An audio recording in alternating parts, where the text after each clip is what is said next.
Salut tout le monde et bienvenue dans les aventures de Betty. Donc je sais pas si vous avez suivi mon parcours, mais voilà, ça fait à peu près un mois que je me suis fait opérer donc de mon cancer du sein. J'ai une mastectomie totale à gauche, voilà, je sais pas si vous le verrez, avec un petit curage ganglionnaire. Il n'est pas allé jusqu'au bras, on est resté vraiment in situ comme disent les professionnels. Donc voilà, pourquoi je vous fais cette vidéo? Eh bien je voulais partager avec vous 2-3 petites astuces pour, avant de vous faire opérer, qu'est-ce que vous pouvez faire pour vous faciliter la vie. Donc déjà, il faut savoir que chacun vit les choses différemment, que chacun, selon son entourage, si vous êtes mère ou pas de famille, si vous avez un compagnon ou pas, si vous avez du soutien ou pas autour de vous, et selon quel type d'opération. Donc moi, je n'ai eu que la mastectomie, je n'ai pas eu la reconstruction immédiatement.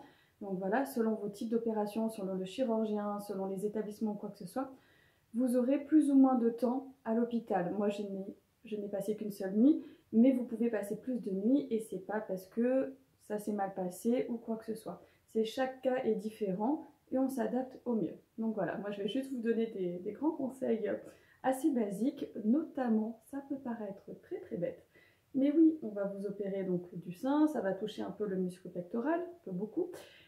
Mais vous vous dites, c'est pas grave, j'ai un autre bras, etc. Et vous vous rendrez pas compte que dans la vie de tous les jours, on se sert des deux bras, ça c'est une chose, mais surtout que pour des fois des choses de la vie quotidienne, eh ben ça, vous n'aurez au départ pas assez de force. En tout cas, moi je me rappelle que quand j'ai voulu me couper une tranche de pain, mais j'ai galéré. J'ai galéré parce que j'arrivais pas à tenir mon pain de la main gauche, sachant que je suis droitière, pour le couper de la main droite. Je l'ai déchiqueté, je vous raconte même pas un vrai carnage. Donc voilà, c'est pour ça que j'ai pensé à faire cette vidéo-là, parce qu'il y a des choses qu'on nous dit, il y a des choses qu'on s'attend, et d'autres choses auxquelles on ne pense pas forcément quand on n'est pas passé par là. Donc, première chose qui me paraît mais essentielle, c'est de poser toutes les questions que vous avez en tête. Vous allez voir le chirurgien, vous allez voir l'anesthésiste ou quoi que ce soit. Posez toutes les questions que vous avez en tête. Elles vous semblent stupides, elles vous semblent futiles, machin ou quoi. Il faut les poser. Il faut arriver le jour de l'opération le plus détendu possible. Et la connaissance amène la détente. Donc voilà, il y a des choses qui vous inquiètent, il y a des choses qui vous angoissent, il y a des choses que vous n'avez pas compris. Questionnez, demandez. Il n'y a pas de questions bêtes. Voilà, je pense que toutes les questions, ils les ont déjà entendues, donc ils connaissent à peu près les réponses ou quoi que ce soit. Et puis si c'est une question nouvelle, au moins, ça leur changera de leurs habitudes. Mais vraiment, il faut y aller le plus sereinement possible, donc poser les questions. Voilà.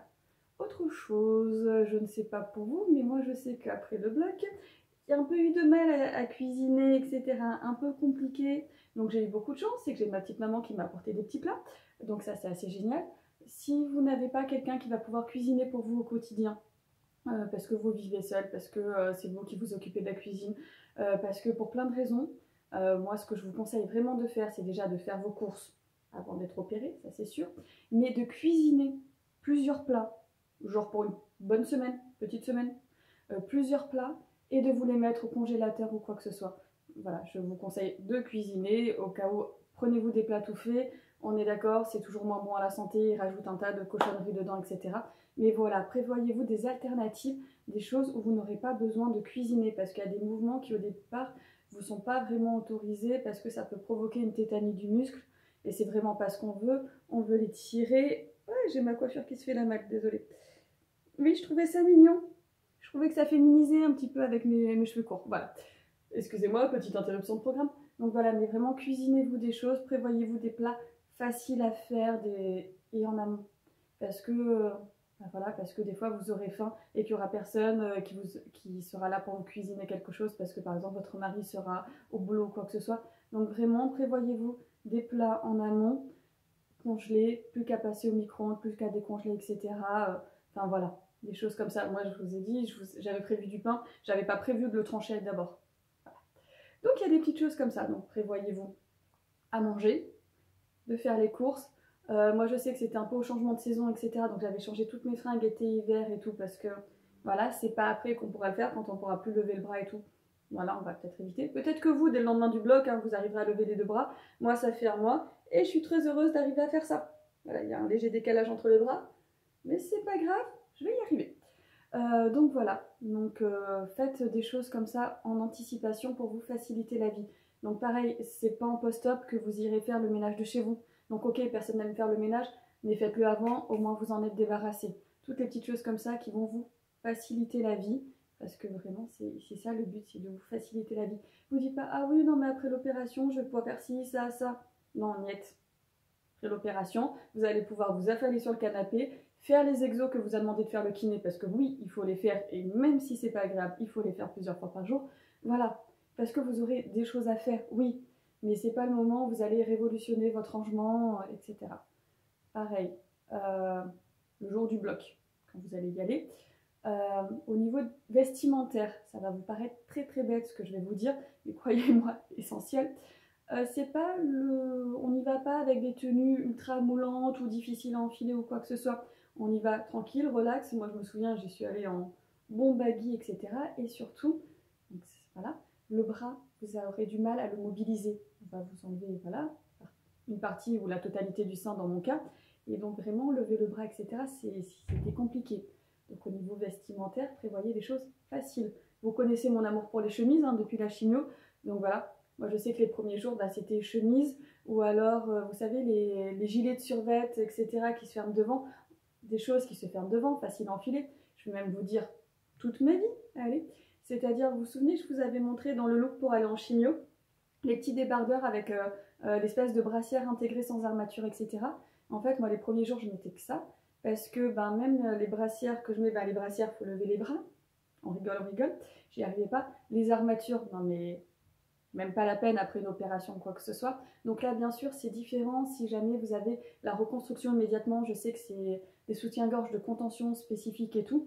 Moi, j'avais pas besoin de contention vu qu'on m'a juste tout enlevé. Donc voilà. Et moi, je sais, donc ce sont ces débardeurs-là que j'ai mis. Et pourquoi? Parce qu'à fine bretelle, et surtout, je pouvais les enfiler par en bas. Donc voilà, les premiers jours, je me suis habillée uniquement par en bas, même pour mettre le haut. Voilà, donc les débardeurs, je les enfilais comme ça. Pareil, le pyjama, j'ai choisi une pyjama chemise pour pouvoir l'enfiler. Commencer par le bras qui va pas bien, etc. Je n'ai mis voilà, que des chemises, que des vestes comme ça.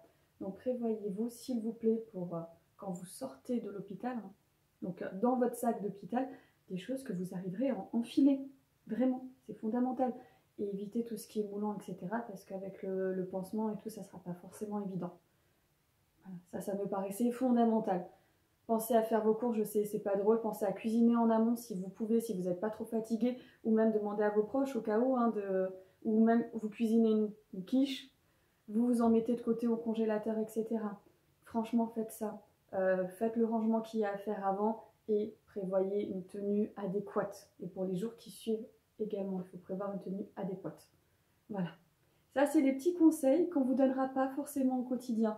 C'est-à-dire que les gens vont penser à d'autres choses qui sont tout aussi importantes, mais pas forcément à ça, et mine de rien, ça fait toute la différence. Sachez aussi que si vous avez des proches, votre famille ou quoi que ce soit, qui vous proposent de l'aide, dites oui. Pas de fierté mal placée. Si on vous propose d'aller faire vos courses pour vous et tout, dites oui. Les premiers jours, etc., vous allez être fatigué, ça fatigue une opération. Il faut le temps d'éliminer aussi les produits d'anesthésie. Il faut le temps de se remettre aussi physiquement de ce qu'on vous a fait, psychiquement d'intégrer le fait qu'on vient de vous enlever votre sein.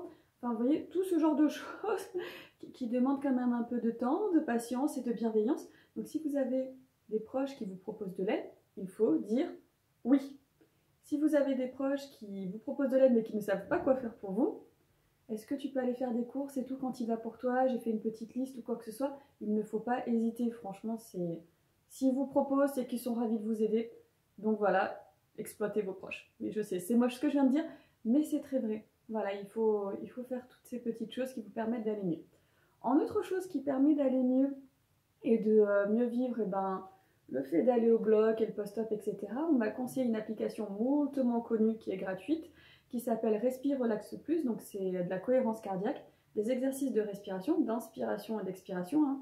Vous avez une bulle qui monte, une bulle qui descend. Le but étant de calmer votre pouls, votre fréquence cardiaque, d'apaiser votre tension, d'apaiser votre cerveau. Vous pouvez faire des courtes séances. Moi, j'avoue que avant et après la semaine qui a suivi, je faisais ça 3 fois par jour, 5 minutes. Ne me dites pas qu'on n'a pas 5 minutes pour réfléchir. Je ne sais pas, mais pour respirer, oui, pour penser à respirer. Et franchement, je vous le conseille parce que même si on n'a pas l'impression d'être stressé, pas l'impression d'être angoissé, Moi, je vous avouerai que je suis arrivée à l'hôpital, j'avais l'impression d'être plutôt détendue. Je me suis pris mon pouls, je me suis dit, oh, moi j'ai l'impression d'être détendue, mais mon petit cœur il s'affole. J'ai fait l'exo de respi et franchement, mais ça a chuté mon pouls, mais de façon assez impressionnante. Et en effet, j'étais beaucoup plus détendue. Donc voilà, si vous êtes des as de la méditation ou quoi que ce soit, faites-en une séance avant d'aller au bloc et en post-op et tout. N'hésitez pas à en refaire. Si comme moi, vous n'êtes pas du tout expert dans le truc, voilà, juste des exos de respiration, ça peut suffire. Voilà, c'était mes petits conseils pour essayer d'arriver le jour J apaisé avec tout déjà de fait et que ça se passe au mieux pour après.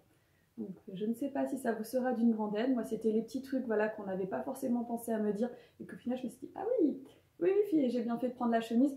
Ah oui, finalement, c'est quand même chouette quand on vous dit, ne serait-ce qu'une salade, je t'ai préparé une salade, est-ce que t'en veux ou quoi que ce soit. Voilà. Sur ce, je vous souhaite une bonne journée. N'oubliez pas de faire quelque chose qui vous fait du bien. Et je vous dis à très vite.